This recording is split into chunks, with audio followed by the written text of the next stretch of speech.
नमस्कार दोस्तों, कैसे हैं आप लोग। पासपोर्ट इनिशिएटिव प्रोग्राम, इस प्रोग्राम के बारे में बात करेंगे। एक्चुअली में सेकंड वर्जन इस प्रोग्राम का लॉन्च हो चुका है इंडिया के अंदर अभी 7 जनवरी को। पहला वर्जन बहुत पहले ही लागू हो गया था। तो ई पासपोर्ट की सुविधा इंडिया के अंदर लागू की जा रही है। बहुत हद तक इंडिया का जो पासपोर्ट है ना, वो पासपोर्ट इनिशिएटिव प्रोग्राम के अंदर डिजिटलाइज किया जा रहा है। और इसी के लिए अभी 7 जनवरी को मिनिस्ट्री ऑफ एक्सटर्नल अफेयर्स ने एक एग्रीमेंट साइन किया है टाटा कंसल्टेंसी सर्विसेज लिमिटेड के साथ। और पासपोर्ट सेवा प्रोग्राम का सेकंड फेज, जिसको आप पीएसपी V2.0 बोलते हो, ये यहां पे लॉन्च हो चुका है। ये भी one of the mission mode project है गवर्नमेंट ऑफ इंडिया का। यानी मिशन मोड में एक ऐसा ई पासपोर्ट लेके आना इंडिया के अंदर जिसके अंदर एक माइक्रो चिप लगी हुई। ये एक नेक्स्ट जनरेशन ई पासपोर्ट होगा इंडियन सिटीजन्स के लिए। और अगर आप देखो तो पासपोर्ट इशू करने में मिनिस्ट्री ऑफ एक्सटर्नल अफेयर्स की मदद टीसीएस बहुत लंबे समय से कर रहा है, 2008 से कर रहा है।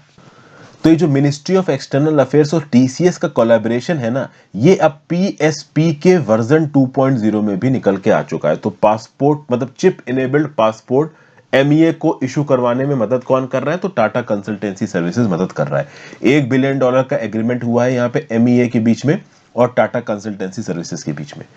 और अब आप समझिए, इससे सिटीजन्स को पासपोर्ट भी तेज मिलेंगे। साथ साथ अलग अलग विंग्स जो है सरकार की, जैसे कि ministry of external affairs, local police network, ये लोग एप्लीकेशंस को जल्दी प्रोसेस कर पाएंगे। इमरजेंसी सिचुएशन में पासपोर्ट की ट्रेसिंग बहुत जल्दी होगी। मान लीजिए आप किसी फॉरेन एम्बेसी, देखिए एक सेंट्रलाइज्ड डाटाबेस यहां पे बनाने की बात की जा रही है।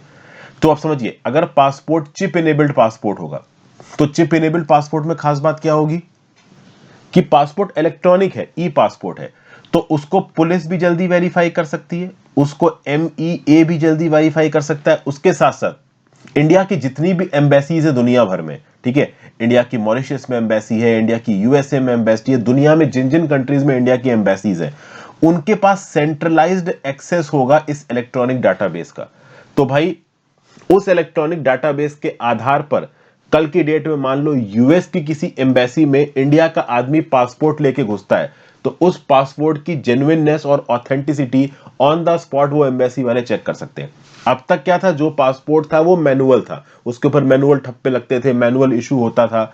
अब लखनऊ की मान लीजिए पासपोर्ट ऑफिस में एक मैनुअल पासपोर्ट इशू किया, उसकी जेन्युइननेस और ऑथेंटिसिटी को चेक कर पाना बहुत मुश्किल है।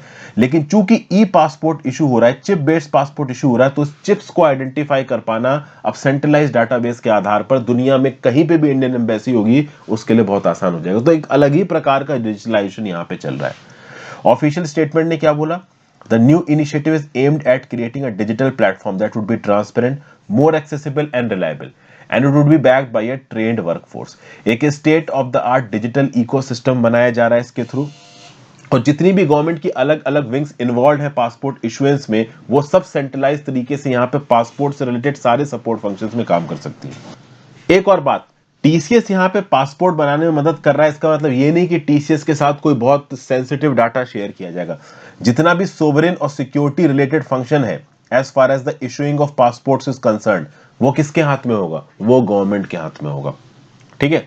और गवर्नमेंट नई टेक्नोलॉजी का प्रयोग करेगी, बायोमेट्रिक टेक्नोलॉजी का, आर्टिफिशियल इंटेलिजेंस का, advance data analytics, chatbot, auto response, natural language processing, cloud embedment, इन सारी टेक्नोलॉजीज को पीएसपी V2.0 के थ्रू जो ई पासपोर्ट्स इशू किए जा रहे हैं इसमें डिप्लॉय किया जाएगा। और हर नए पासपोर्ट में, रिन्यूड पासपोर्ट में एक माइक्रोचिप लगी होगी, और उस माइक्रोचिप में एक इंडिविजुअल की सारी बायोमेट्रिक इंफॉर्मेशन होगी, और उस बायोमेट्रिक इंफॉर्मेशन को लिमिटेड लोग ही पढ़ सकते हैं।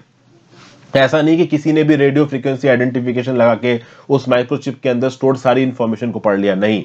जिसके पास उस इंफॉर्मेशन का एक्सेस होगा, सॉफ्टवेयर का एक्सेस होगा, वही उस डाटा को, उस इंफॉर्मेशन को जो कि इस चिप में शेयर्ड है, पढ़ पाएगा।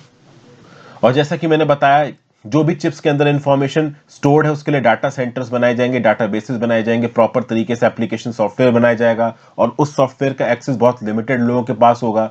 एक्सेस के लिए आपको पहले बायोमेट्रिक्स के थ्रू पास करना पड़ेगा। ये सब बातें यहाँ पे हैं। एक गवर्नमेंट सिक्योर्ड रिपोजिटरी होगी, एक data centre, disaster recovery centre होगा, जहां पे सारे डाटा को सेंट्रलाइज किया जाएगा, प्रोटेक्ट किया जाएगा। और जैसा कि मैंने आपको पहले बताया, overall system would be connected to all Indian diplomatic missions abroad. India के डिप्लोमेटिक मिशंस दुनिया में जहां जहां पे भी हैं, वहां के साथ इस सिस्टम को सेंट्रलाइज तरीके से कनेक्ट किया जाएगा through state of the art network operation centre and security operation centre. ठीक है भाई। ये जो ई पासपोर्ट का सॉफ्टवेयर बनाया है कि किसने बनाया है, तो आईआईटी कानपुर और नेशनल इंफॉर्मेटिक्स सेंटर ने मिलकर बनाया है। ये एक वन लाइनर न्यूज है जो कि आपसे किसी पीसीएस टाइप के या एसएससी टाइप के क्वेश्चनों में पूछा जा सकता है। तो ट्रेडिशनल पासपोर्ट्स, जो कि ऑब्वियस सी बात है, जिसमें केवल एक पेपर होता है और उस पेपर के ऊपर एक स्टैम्प पड़ता है, उसके रिस्पेक्ट में जो ई पासपोर्ट्स है, इनमें इंफॉर्मेशन भी ज्यादा है और ये इंफॉर्मेशन सिक्योर्ड तरीके से उसमें स्टोर्ड है। मिनिस्ट्री ऑफ एक्सटर्नल अफेयर्स के सेक्रेटरी का बोलना है कि इन पासपोर्ट्स में बायोमेट्रिक आधार डाटा सिक्योर्ड है।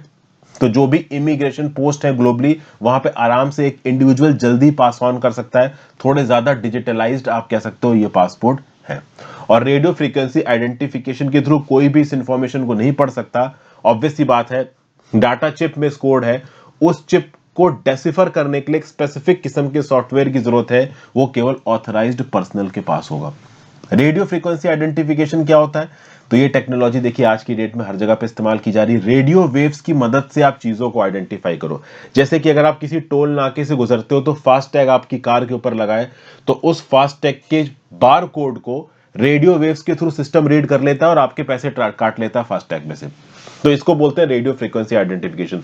जो लोग टूरिज्म के लिए, आप कह लो पहाड़ों में जाते हैं, ठीक है, स्पिरिचुअल रिलीजियस टूरिज्म के लिए, उनके लिए भी आरएफआईडी, तो आरएफआईडी नाम की टेक्नोलॉजी को बहुत जगहों पे इस्तेमाल किया जाता है, इस ई पासपोर्ट में भी इस्तेमाल किया जाएगा। ई पासपोर्ट का आइडिया इंडिया में 2017 के अंदर आया था। बहुत सारे डिप्लोमेटिक पासपोर्ट्स में ई पासपोर्ट का टेस्ट ऑलरेडी हो चुका है। मतलब कि अगर इससे पहले कोई इंडियन फॉरेन सर्विसेज का ऑफिसर था तो उसको जो पासपोर्ट इशू किया गया था वो ई पासपोर्ट ही था। अब देश की आम जनता को भी ई पासपोर्ट यहां पे इशू किया जा रहा है। तो पहले जो प्रोग्राम चलाया गया था, पीएसपी पासपोर्ट सेवा प्रोग्राम वर्जन 1.1, वो भी एक गवर्नमेंट टूल था जिससे पासपोर्ट रिलेटेड सर्विसेज लोगों को और आसानी से मिले। और अब इसका एक इंप्रूव्ड वर्जन आ गया है, पीएसपी V2.0, जिसमें ई चिप्ड इनेबल्ड पासपोर्ट लोगों को प्रोवाइड किया जाएगा। धीरे धीरे करके प्रोवाइड किया जाएगा। ऑब्वियस सी बात है, इस प्रकार की स्कीमें ओवरनाइट नहीं इंप्लीमेंट होती। जैसे जैसे लोग नया नया पासपोर्ट अप्लाई करेंगे, जैसे मैं अगर पासपोर्ट अप्लाई करता हूं तो अब मुझे ई चिप इनेबल्ड पासपोर्ट मिलेगा, और धीरे धीरे करके जैसे लोगों के पासपोर्ट्स की वैलिडिटी कम होती जाती है, वो अपना पासपोर्ट रिन्यू कराते जाते हैं, तो उस हिसाब से नए पासपोर्ट सबको यहाँ पे इशू की जाएंगे। तो ये थी पूरी की पूरी news. Thank you for watching friends. ज्यादा से ज्यादा लोग साथ इस वीडियो को शेयर करिएगा। आप अपने व्यू पॉइंट नीचे कमेंट बॉक्स में दे सकते हैं। कोई एक्स्ट्रा इन्फॉर्मेशन अगर इस टॉपिक के रिस्पेक्ट में आपके पास है तो वो भी आप नीचे कमेंट बॉक्स में लिख सकते हो। Have a great day friends. Video को लाइक और शेयर किए बिना मत जाना। इंस्टाग्राम पे फॉलो कर लीजिए, टेलीग्राम ग्रुप ज्वाइन कर लीजिए, and if possible join button दबा के हेल्प करें। आपके ज्वाइन बटन दबाने से काफी मदद मिलती है।